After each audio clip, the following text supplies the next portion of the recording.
Hey everyone, let's make vegan nasi tomato and tempeh masak merah. A rich and flavorful rice cooked in tomatoes and aromatics along with a sweet and spicy gravy that goes perfectly with it. Let's make the rice first. We're going to need 2 red onions or shallots. Peel and slice thinly. We're also going to slice 6 cloves of garlic and an inch of a block of ginger.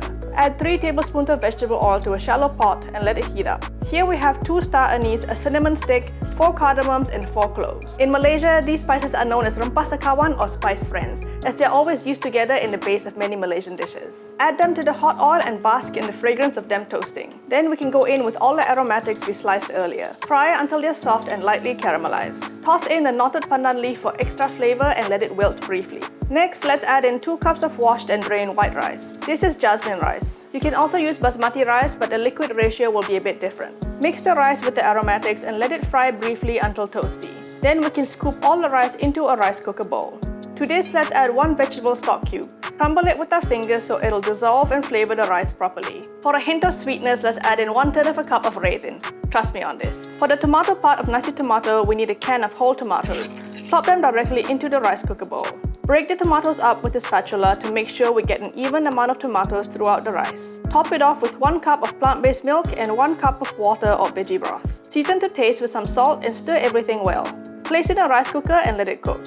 While the rice cooks, let's give this video a like, a subscribe, and move on to making the tempeh masak merah.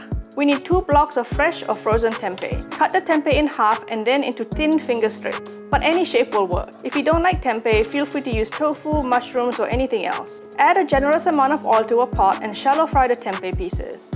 You can also just coat the tempeh in oil and bake it in the oven or in an air fryer. Once the tempeh is nice and golden brown, let it drain on a paper towel and set aside. Next, get a blender and add in 5 pre-soaked dried chilies. These are quite spicy, so if you're not a fan, just skip it. Roughly chop 5 red onions or shallots and add them into the blender with 6 cloves of garlic and a small knob of ginger. For some mild spice, let's get 5 big red chilies. Chop roughly. If you need to remove the seeds to lessen the heat, you can. Add all the chilies into the blender and blend into a smooth paste. In the same pot that we fried the tempeh, toss in the same spices we used for the rice. Add more oil if you need to. Pour the paste in and let it fry on medium heat. Bruise 3 stalks of lemongrass and toss them in along with a knotted pandan leaf. Cook until the paste starts drying up. Then pour in a bit of water and cook again until the water evaporates. This is to ensure that the paste is thoroughly cooked through. Do this a few times. This is a very common technique in Malaysian cooking. If enough oil was used in the beginning, you'll know when the paste is thoroughly cooked through when you can see the oil start to separate from the paste or pecah minyak. Season with mushroom seasoning and salt to taste. Let it simmer gently. Cut 2 tomatoes into rough chunks and add them into the pot. Stir to coat in the sauce. We're also going to cut 1 yellow onion into rings and toss them into the pot as well. Pour in 1 cup of water and let everything simmer until the tomatoes have dissolved and the onions have wilted. Then we can sprinkle in 1/3 of a cup of frozen sweet peas and the fried tempeh. There should actually be more tempeh fingers, but I ate them while cooking this. Oops. Now let's add in 1 tablespoon of tamarind paste or asam jawa. Taste as you go and adjust the flavor according to what you like. We're also adding 1 tablespoon of coconut sugar. This masak merah should be lightly spicy but sweet with a hint of sourness to balance it out. To round out all the flavors and to tie them together, add in a 1/4 cup of plant-based milk. Mix everything together, let it simmer briefly, and we're done.